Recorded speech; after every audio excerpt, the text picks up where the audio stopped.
নমস্কার বন্ধুরা, সংস্কৃত পিপাসু চ্যানেলের পক্ষ থেকে সবাইকে স্বাগত জানাই। আশা করি সবাই ভালো ও সুস্থ আছেন। আজকের একটি নতুন পর্ব নিয়ে আপনাদের কাছে চলে এলাম। আজকের বিশেষ পর্বে থাকছে শ্রীকৃষ্ণের রাসযাত্রা 2024 কবে পালন করবেন, রাস পূর্ণিমার পূর্ণাঙ্গ সময়সূচি, সত্যনারায়ণ পূজা ও গঙ্গা স্নানের সময় ও সঙ্গে থাকছে শ্রীকৃষ্ণের রাসযাত্রা কিভাবে পালন করবেন। ভক্ত ও ভগবানের মিলন উৎসব হলো রাস পূর্ণিমা। জেনে নেওয়া যাক শ্রীকৃষ্ণের রাসযাত্রার মাহাত্ম্য সম্পর্কে। কথিত আছে রস থেকে রাস কথাটি এসেছে। রস অর্থে সার, নির্যাস, আনন্দ লাভ, অমৃত ও ব্রহ্মকে বোঝায়। পুরুষোত্তম শ্রীকৃষ্ণ হলেন মধুর রসের ঘনীভূত আধার, তাকে ঘিরেই হয় রাস। রাসের সঙ্গে নারী পুরুষের হাত ধরাধরি করে গোল হয়ে নাচের বিষয়টি একেবারে যুক্ত, যাকে বলা হয় হোলি বক্র নৃত্য। বৈষ্ণবদের কাছে রাস কথাটির ভিন্ন অর্থ বহন করে। শ্রীকৃষ্ণ শারদ পূর্ণিমার রাতে বৃন্দাবনে যমুনার তটে গোপিনীদের আহ্বান করেন এবং তাদের অহংবর্জিত বিশ্বাস ভক্তিভাবে তুষ্ট হয়ে সঙ্গ দান করে। তাই বৈষ্ণবদের কাছে রাস হল ভক্ত ও ভগবানের মিলন উৎসব, এক অসামান্য আনন্দ উৎসব। 2024 সালে 1431 বঙ্গাব্দে কার্তিক মাসের পূর্ণিমা রাস পূর্ণিমা বা দীপাবলির পূর্ণাঙ্গ সময়সূচি।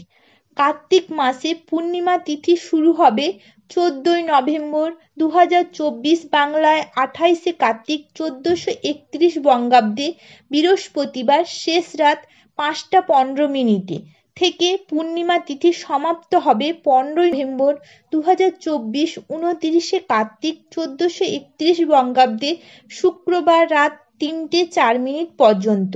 2024 সালে কার্তিক মাসে পূর্ণিমা নিষিদ্ধি ও ব্রত একদিনেই পালন করা হবে, অর্থাৎ 15 নভেম্বর 2024, বাংলায় 29 কার্তিক 1431 বঙ্গাব্দে শুক্রবার।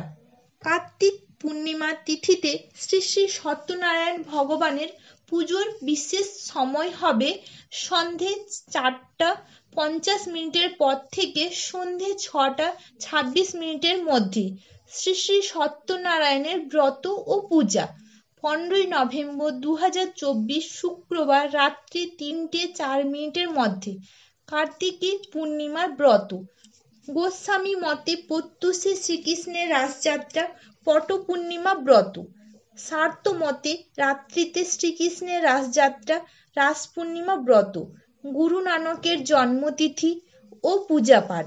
গোস্বামী মতে থাকবে ব্রত ও তুলসী দেবীর আবির্ভাব।